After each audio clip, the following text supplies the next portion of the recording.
The police officers stood rooted to the spot, their eyes wide as they pored over the document in shock.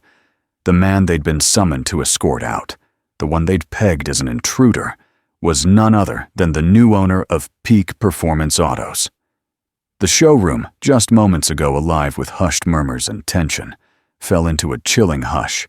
Employees froze mid-step, customers traded stunned looks, and the dealership manager, Elizabeth Harper, turned ashen as the truth hit her like a freight train. Only minutes before, she'd called the police on him, certain he didn't belong in her pristine showroom. Now, standing at the heart of the dealership, Michael Edwards held his ground, his calm gaze fixed on Elizabeth as she grappled with the reality of her colossal error. The weight of her misjudgment crushed her, but it was too late to take it back. There was no escaping what she'd set in motion. What would unfold next? Would Elizabeth face the fallout of her snap judgments? And how would Michael wield the authority that had just shifted into his hands? Before we dive deeper into this gripping tale, drop a comment with where you're tuning in from. And if you stand for justice and fairness, smash that like button and subscribe to catch every riveting story. 6 hours earlier, Michael Edwards rolled into the parking lot of Peak Performance Autos, a sleek, high-end dealership gleaming under the midday sun. Luxury cars stood in perfect rows, their polished surfaces mirroring the clear blue sky. Michael parked his unassuming sedan at the lot's edge, deliberately choosing a low-key spot to avoid drawing eyes. He wanted to watch, unnoticed, to take the pulse of his new business.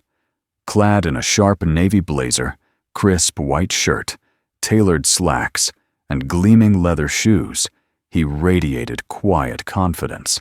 A subtle, elegant watch adorned his wrist as he adjusted his cuff. Today mattered, not just because he was stepping into his new venture for the first time, but because he wanted to see how the place ran when no one knew he was the boss. The staff had no clue ownership had changed, and Michael planned to keep it that way, for now. As he stepped from his car, the dealership's vibe shifted in an instant. Across the lot, employees cast furtive glances his way, their looks subtle but telling. A young white salesman, Tim, stood by a dazzling silver SUV, chatting with a customer. But when his eyes landed on Michael, his face tightened, a flicker of judgment crossing his features. Michael caught it immediately. It wasn't curiosity. It was prejudice. He'd seen that look far too many times. Before Michael could take more than a few steps, Tim strode over, his smile polished, but hollow. "Hey, buddy," he said, his tone casual but sharp. "This isn't a rental lot. You might want to try somewhere else." The jab hung in the air, cutting and clear. Michael met his gaze, cool and unflinching. "I'm exactly where I need to be," he replied smoothly. Tim faltered, expecting Michael to back off or ask for directions. When neither happened, a shadow of unease crossed his face. "Just making sure," he mumbled, retreating to his conversation. Michael exhaled slowly, steadying himself. He'd braced for this kind of welcome. What he hadn't expected was for it to hit within 2 minutes of arriving. Brushing it off, he headed toward the showroom. As he neared the glass doors, a security guard loomed near the entrance, built like a linebacker, arms crossed, stance rigid. Michael felt the scrutiny before he even reached the threshold. As he stepped forward, the guard shifted, subtly blocking his path. "Need something?" The words were neutral, but the tone carried a sharp edge. Michael locked eyes with him, unshaken. "Just looking around," he said. The guard didn't budge. "We're here for serious buyers," he said, his voice slow, deliberate. Michael let the words hang, then countered. "Define serious buyer." His tone was calm but firm. The guard's eyes flickered, as if sizing up whether Michael might cause trouble. After a tense beat, he stepped aside, muttering, "Don't touch anything without asking." Michael gave a slight nod, acknowledging the warning but refusing to be rattled. Inside, the dealership hummed with the slick rhythm of business. The scent of fresh leather and polished floors filled the air, a massive digital display flashing peak performance autos' top models. Salespeople, dressed to impress and brimming with the confidence of big commissions, moved between desks, sealing deals and flashing practiced smiles. But as Michael entered, the energy shifted. Conversations dipped, eyes darted toward him, then away. No one approached. No one offered a greeting. He was seen but not welcomed, a presence noted but dismissed. He moved deliberately, studying each vehicle with care, absorbing every detail. Her words were cold, clipped, dismissive. Michael held her gaze, then nodded slightly. "Thanks for the info," he said, voice steady. "I'd like to keep browsing, if that's all right." Elizabeth's lips tightened into a thin line. "Don't touch anything without permission," she snapped, then spun on her heel and walked away. As he continued his quiet inspection, the showroom's tension lingered. Employees whispered, their eyes flicking toward him. He caught their uncertainty, their hesitation. Some seemed to sense Elizabeth's approach was off, but no one spoke up. It wasn't long before Elizabeth returned, her heels clicking sharply against the floor, her arms crossed, irritation barely concealed. "You've been wandering around for a while," she said, suspicion dripping from her voice. "If you're not buying, I need you to leave. We don't have time for loiterers." Michael glanced up from an SUV's spec sheet, his calm unshaken, his voice carrying quiet authority. "I'm not bothering anyone," he said simply. "I belong here as much as anyone else." Elizabeth scoffed. "Listen," she said, exasperation flaring.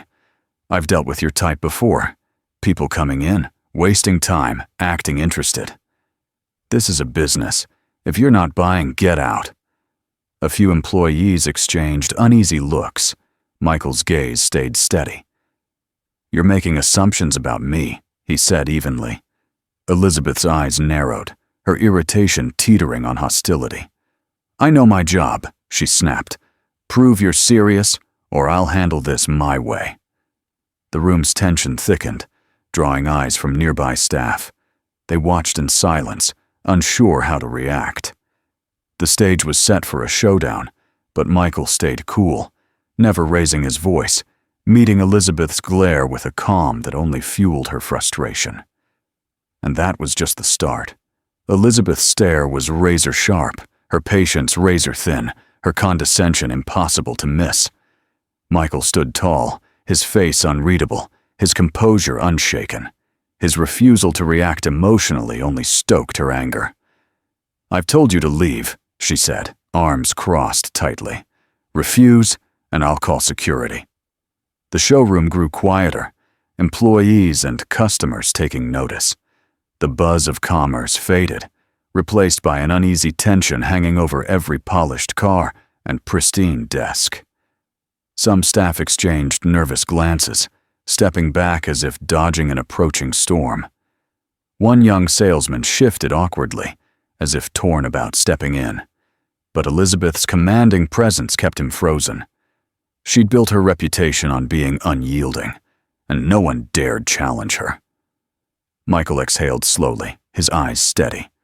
"Call security," he said calmly. "Do it." His voice held no defiance, just a quiet confidence that rattled her. Elizabeth hesitated for a split second, a flicker of doubt crossing her face. She hadn't expected this kind of resistance. Calm, not loud or aggressive.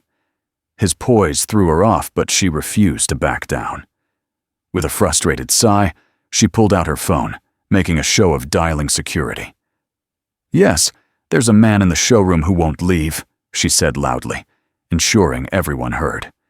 "He's uncooperative and making customers uneasy." That last bit, making customers uneasy, was a deliberate jab, a baseless escalation to justify her actions, despite Michael doing nothing wrong.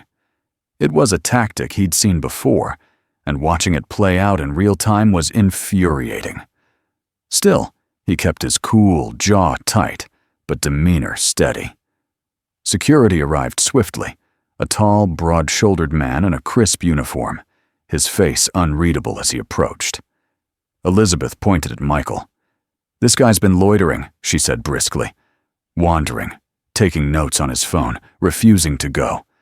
I've asked him repeatedly, but he's still here." The guard turned to Michael, his stance neutral, but eyes assessing. "Sir, why are you refusing to leave?" he asked. Michael studied him briefly before answering. "I'm not refusing," he said simply. "I've been browsing, like any customer. I've spoken to no one except Miss Harper, who's decided I don't belong." Elizabeth scoffed, arms folding tighter. "You've been here almost an hour, just walking around staring at cars. That's not browsing. It's wasting our time." Michael tilted his head, letting her words hang. "Would you say that if I looked different?" he asked, voice low but piercing. Elizabeth's face twisted with irritation. "Don't pull that card," she snapped. "This is about you not being here to buy, nothing else." "And how do you know that?" Michael countered. His question stopped her cold for a moment, a flash of hesitation breaking through before she hit it with another scoff. The guard cleared his throat, shifting uncomfortably. "Sir, if management says you need to go, I have to enforce it." Michael exhaled slowly, his patience stretched but intact. "I understand," he said. "But before I leave, I'd like to speak to someone above you." Elizabeth let out a dry laugh. "Above me?" she mocked, shaking her head. "I'm the top authority here. There's no one else." That, Michael knew, was her fatal mistake. She'd declared herself untouchable, yet the truth stood right in front of her. He held her gaze for a long moment, then slipped his hands into his pockets. "Good to know," he said quietly. Elizabeth's lips parted, as if sensing something was off, but she quickly brushed aside any doubt. "Get him out," she ordered the guard, waving dismissively. The guard hesitated, perhaps sensing Michael's demeanor didn't match the troublemaker label, but after a moment, he gestured toward the exit. Michael took one last look around, noting the silent employees, the watching customers, the unspoken rules dictating who belonged. Then, without a word, he walked out. Elizabeth stood firm, arms crossed, but a hint of uncertainty crept into her posture. Outside, Michael leaned against his car, scrolling through his phone, his pulse steady, his mind sharp.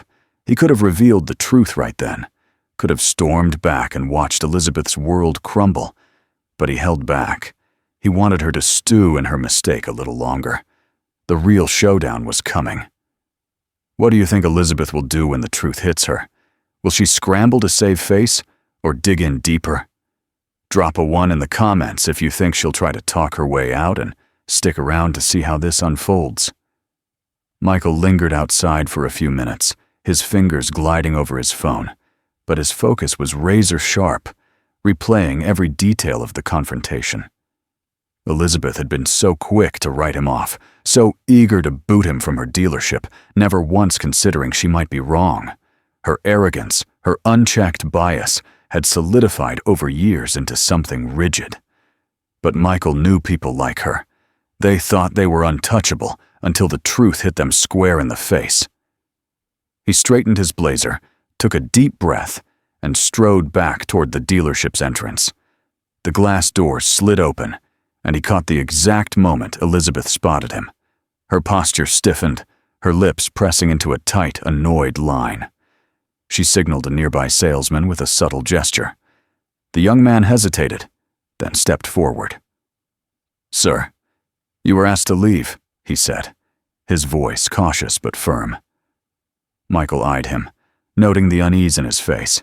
He was just following orders, likely sensing something was off but too wary to push back. "I have every right to be here," Michael replied evenly. "I'm a customer, aren't I?"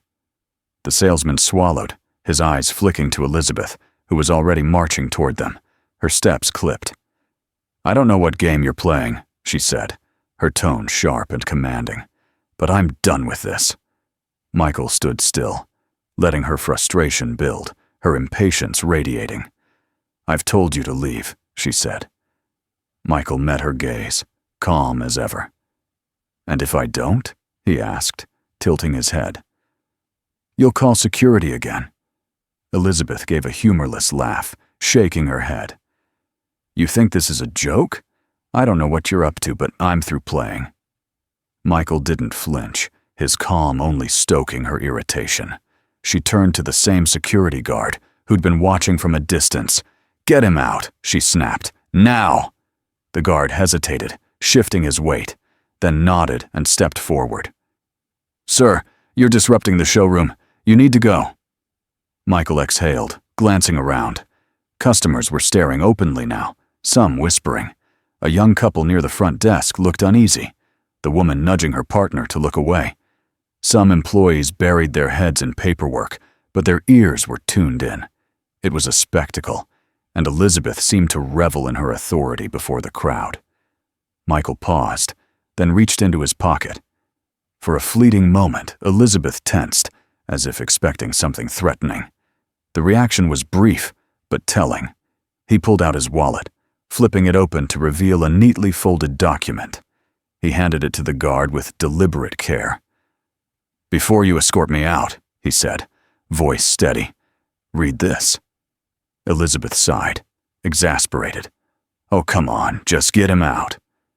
But the guard paused, eyeing the paper before taking it. As he read, his demeanor shifted, brows furrowing, eyes darting to Michael, then back to the document, then to Elizabeth. He swallowed hard.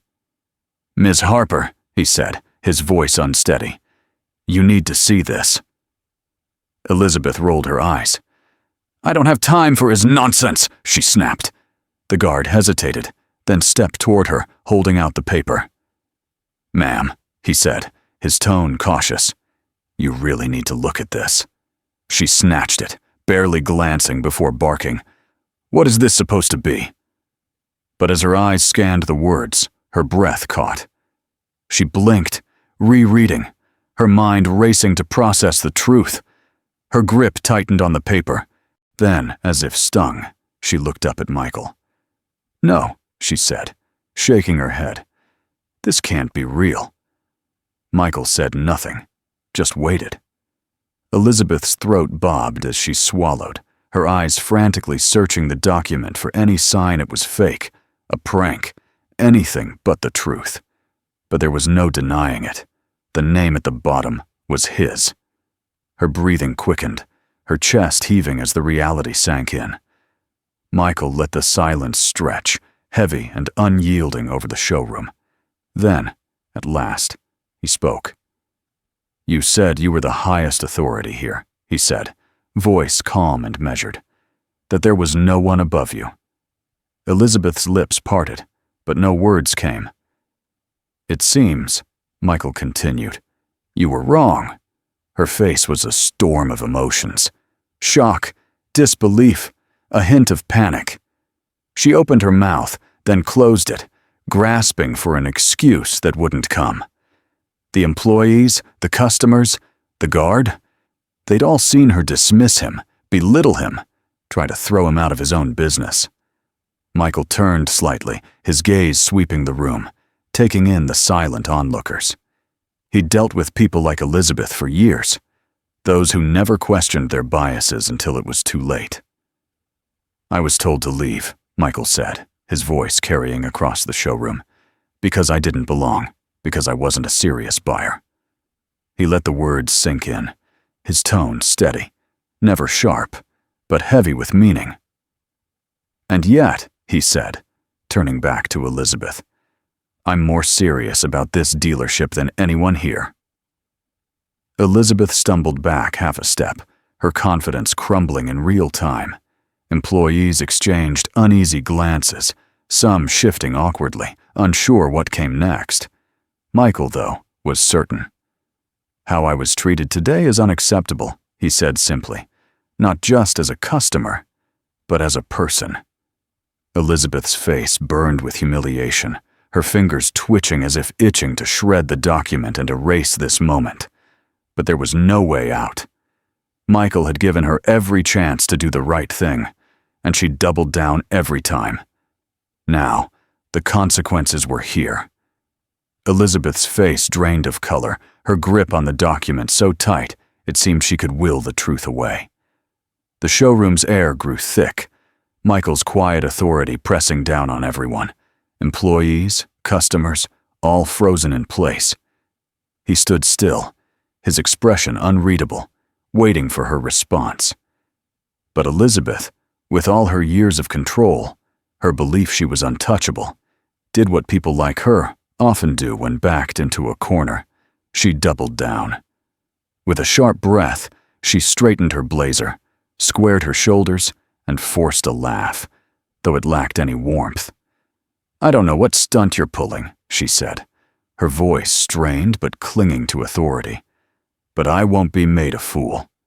The irony almost made Michael smile, but he stayed calm, tilting his head. "A fool?" he echoed, voice even. "You did that all on your own."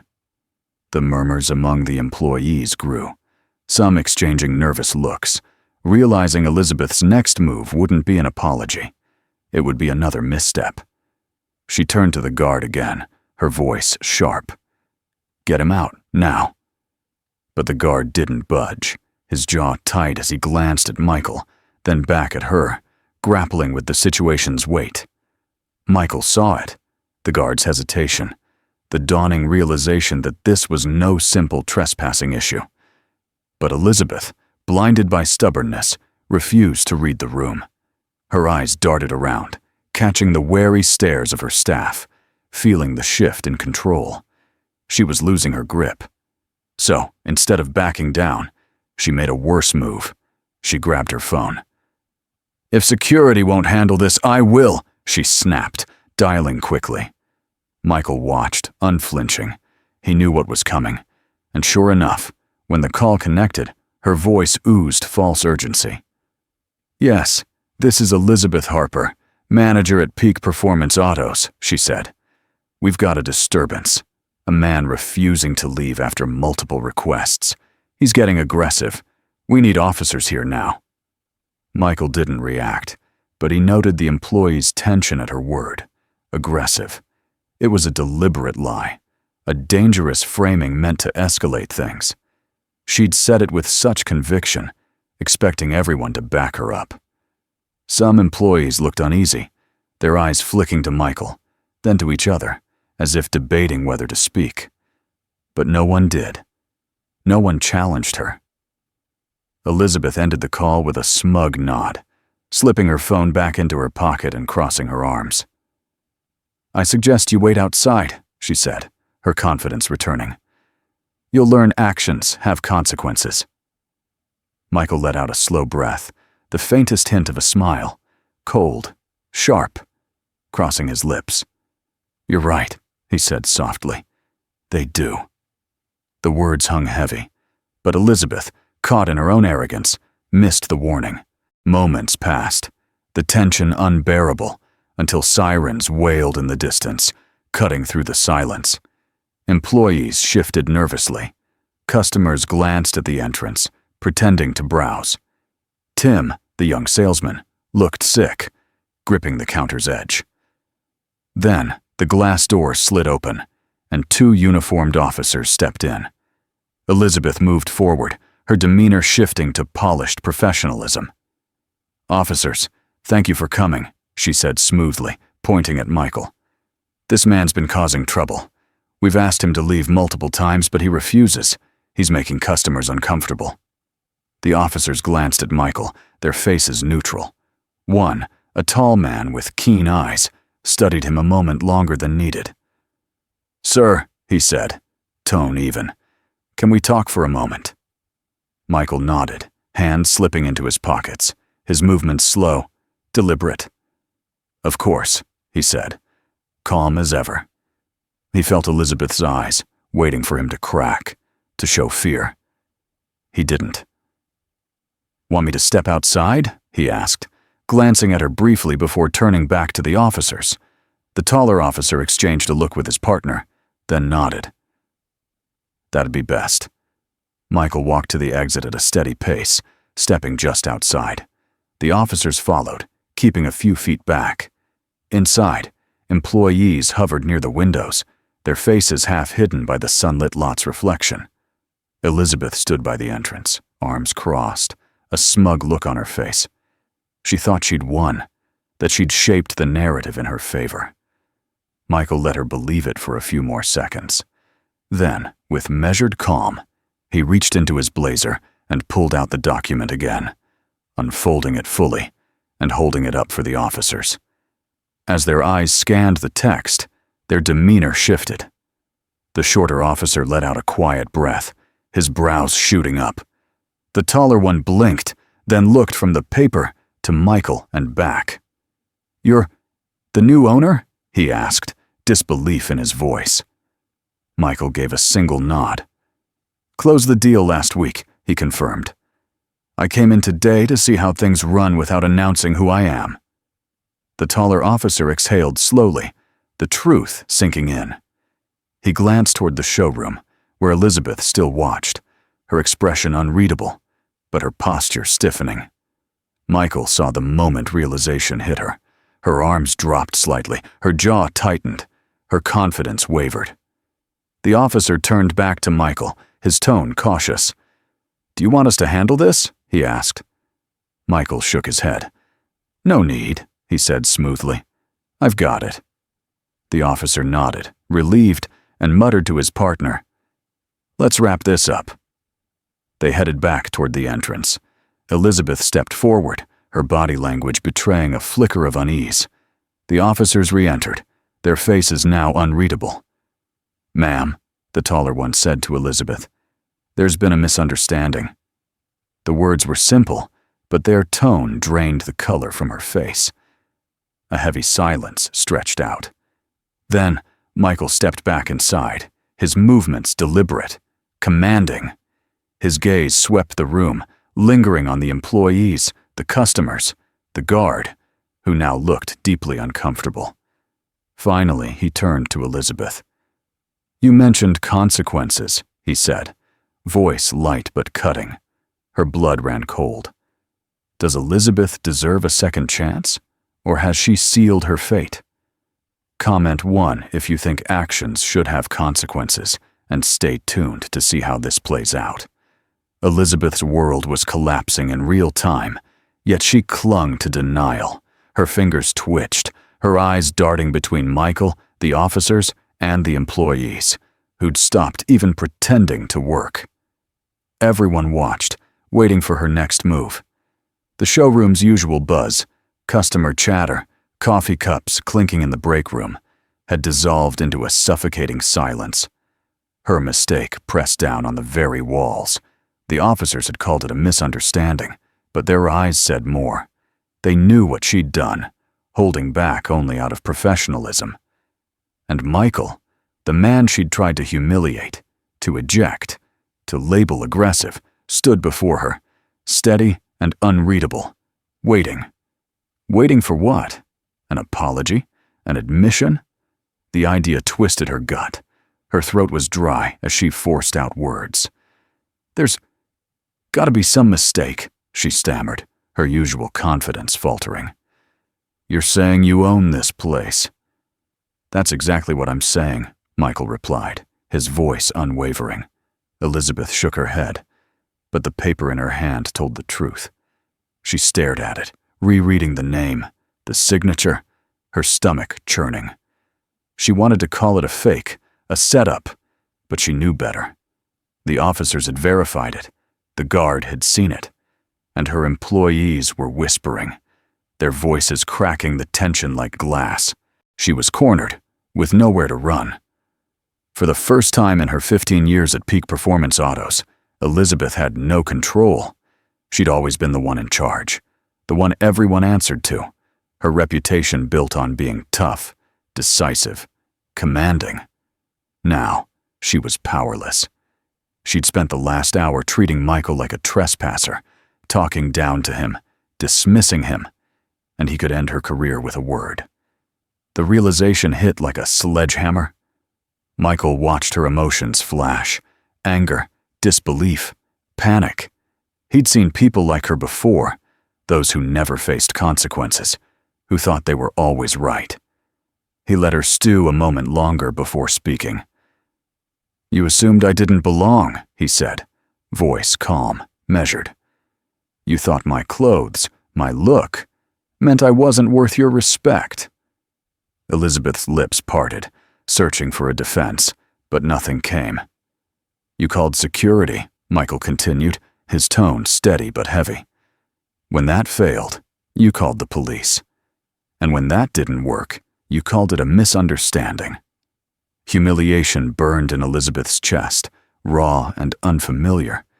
This wasn't fleeting embarrassment. This was a mistake that would haunt her, made in front of her staff, her customers, the people she led. A mistake no one would forget. A young receptionist shifted uncomfortably, her hands clenched, as if wanting to speak. She'd seen it all. They all had. But no one had stopped it. A few salespeople exchanged nervous glances, silently asking, "What now?" Michael wasn't done.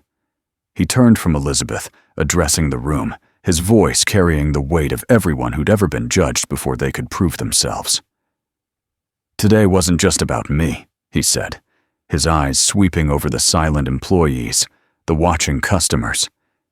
"It's about the culture here, one that lets power make assumptions, that judges people by appearances over substance." The employees froze, some looking away, guilt written on their faces.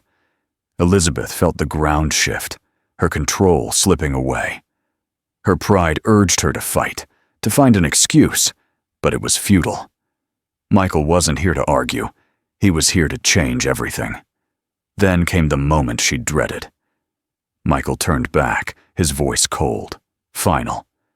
"Effective immediately," he said. "You're no longer the manager here." The words struck like a blow. Her breath caught, her vision narrowing as the truth crashed down. For the first time in 15 years, she was nothing. No authority, no decisions, nothing. Gasps rippled through the room. A junior salesman stepped back. The receptionist covered her mouth. No one expected him to say it so plainly. Elizabeth's knees nearly gave out. Her pride screamed to argue, to fight. But what could she say? She'd built her own downfall. "Please," she whispered, her voice small for the first time ever. "I didn't know."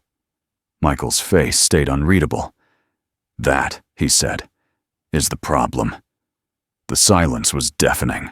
Elizabeth felt the stares, not of respect or fear, but of disappointment. She'd thought she was a leader. But what kind of leader does this? The truth was clear. With nothing left, Elizabeth Harper turned and walked to the exit. Her heels, once sharp with authority, now sounded hollow. The employees stayed silent, barely moving. As the glass doors opened and she stepped out for the last time, Michael's voice rang out, calm, steady. "This dealership will be different now." The doors closed behind her. The silence in the showroom felt eerie after Elizabeth Harper's exit. For years, her presence had ruled, her voice cutting, her authority absolute. Now, she was gone, leaving a mix of shock, uncertainty, and something new. Employees stood still. Customers exchanged glances, reeling from the drama. Michael remained at the center, composed, unreadable, feeling the weight of their stares, the unspoken question. What's next? The dealership was in upheaval, and all eyes were on him. No one moved for a moment. Then, Tim, the salesman who'd first misjudged Michael, stepped forward hesitantly, fingers twitching. "Sir, he faltered, swallowing hard. "I didn't know." The words carried heavy implication. Michael studied him, seeing the regret, the fear. Tim, like others, had been complicit through silence. Now, facing the consequences, he was searching for his place. Michael let the tension linger, then spoke. What would you have done if you knew? His voice wasn't harsh, but it hit hard, making Tim wince. The salesman fumbled for words, unable to respond. Around them, employees shifted, no one wanting to speak, to face the truth laid bare. Elizabeth was gone, but the culture she'd built, the quiet compliance, the biased rules, remained. A heavy silence hung before Michael spoke again. "Let's be clear," he said, his voice carrying across the room. "I didn't come here to single anyone out or start a fight. I came to see how my business runs when no one knows I'm watching." His gaze swept over them, each word landing hard. "What I saw," he paused, watching guilt flicker across faces, "wasn't good enough." Another silence, heavier now. Then, the receptionist, who'd watched with wide eyes from the start, spoke up, her voice soft but strong. "What happens now?" she asked, the question loaded with meaning. Michael looked at her, then answered.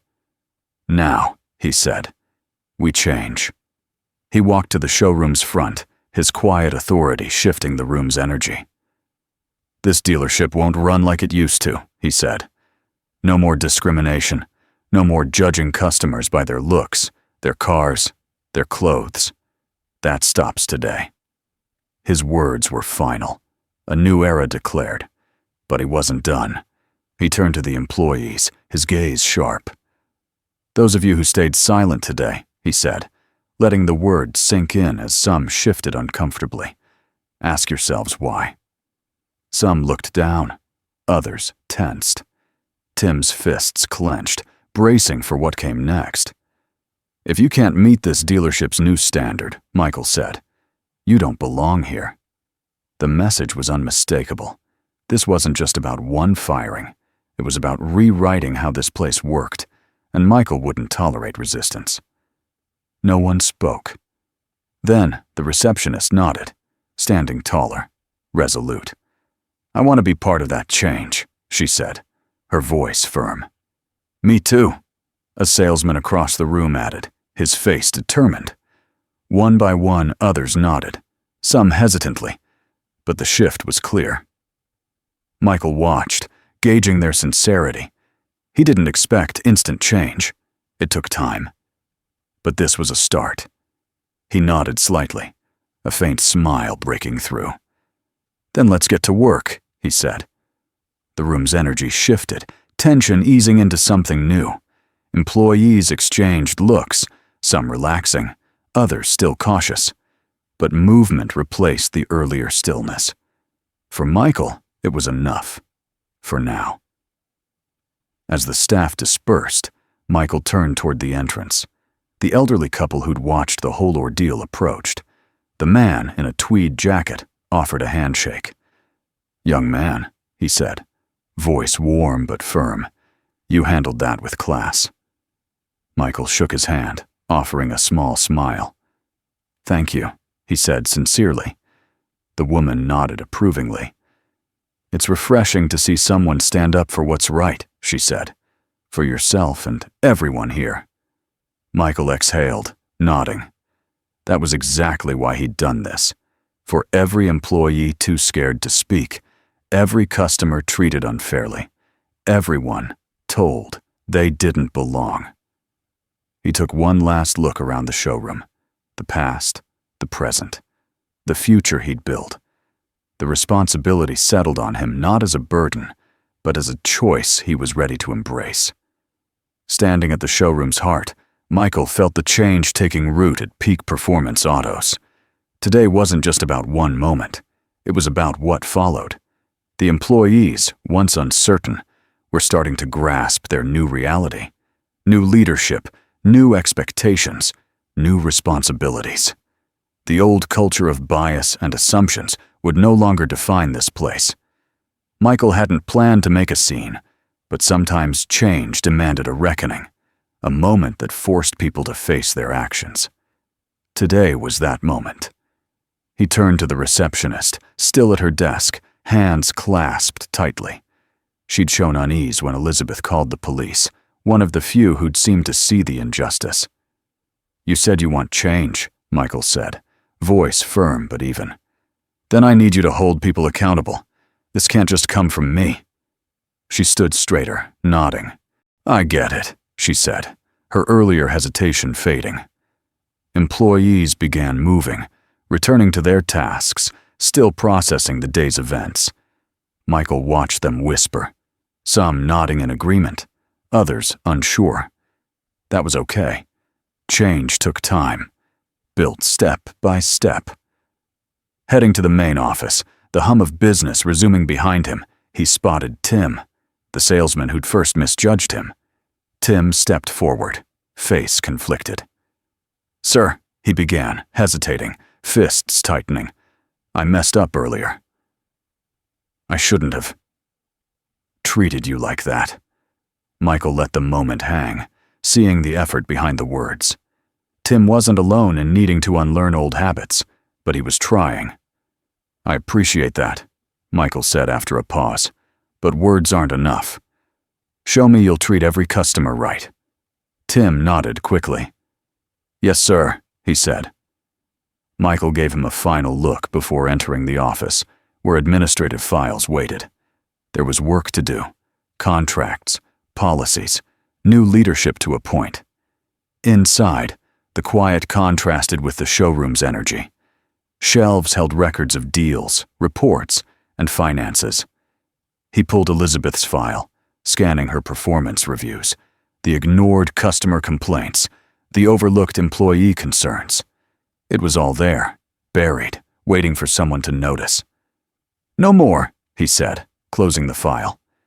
His next task: find a manager who knew real leadership, who wouldn't repeat Elizabeth's mistakes. But first, other priorities called. He hit the intercom, his voice steady, echoing through the building. All department heads, meet me in the conference room in 10 minutes. As he left the office, employees exchanged glances, then nodded, heading to the meeting with curiosity and unease. Michael entered the glass-walled conference room, where strategies and plans were hashed out.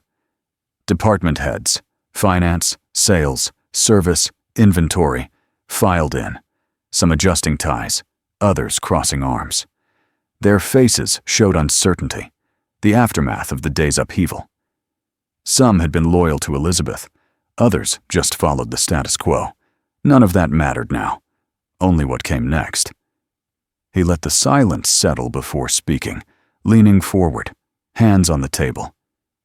I know today caught you off guard, he said, voice firm. And you're wondering what it means for you. He paused, letting the words sink in. Let me be clear. This dealership's changing. The old culture, the old ways, they're gone. Some shifted in their seats, but no one spoke. If you believe in doing your job right, treating customers with respect, holding yourselves to a higher standard, you'll fit in fine, Michael said. But if you can't, if you think things can stay the same, this isn't your place. A long pause followed.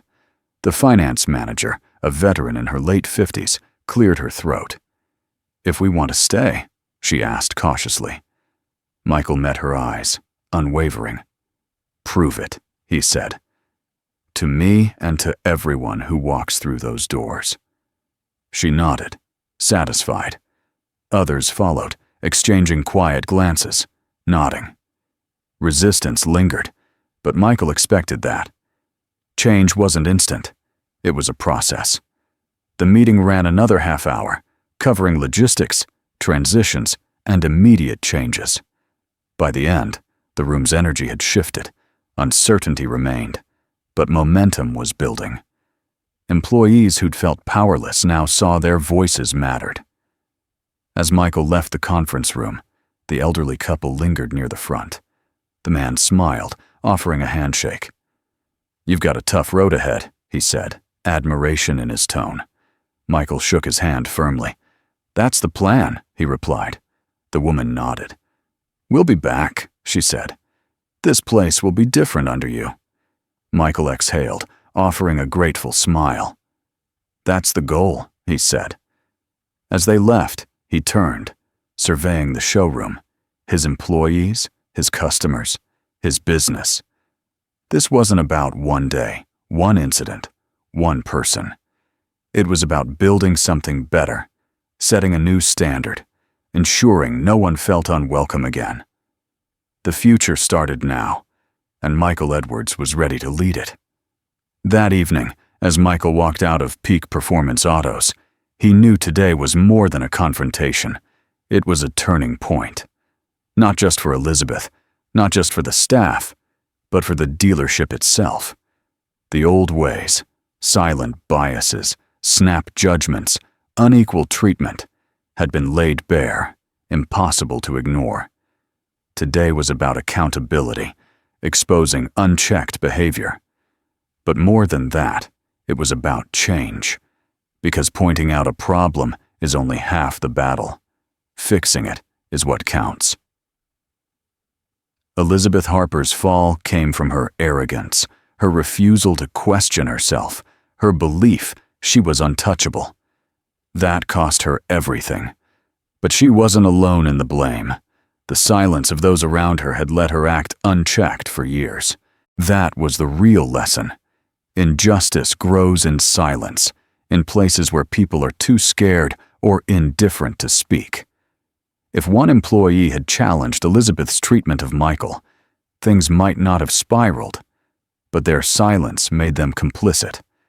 This is the truth of many workplaces, communities, daily interactions. Discrimination isn't always loud or violent. It's in the subtle hesitations, the extra scrutiny, the dismissal before someone can prove themselves. Michael's experience wasn't just about one bad manager. It was about a system that let someone like Elizabeth act without consequence. That's why his changes weren't just about firing one person. They were about building a workplace where respect was mandatory, where employees were accountable, where silence wouldn't be tolerated. It won't be easy. Change never is. Some employees will resist. Some customers won't like the new leadership. But true leadership isn't about comfort. It's about doing what's right. Michael knew this. Real change takes time, but it starts with a choice. Today, that choice was made. Peak Performance Autos would never be the same, and that was a good thing. So, what would you do in that showroom, watching Elizabeth try to humiliate Michael? Would you speak up or stay quiet? Share your thoughts in the comments. If you believe in fighting discrimination, holding people accountable, and building a world where respect isn't based on appearances, hit like, share, and subscribe for more powerful stories. Thanks for watching. True change starts with us. See you in the next story.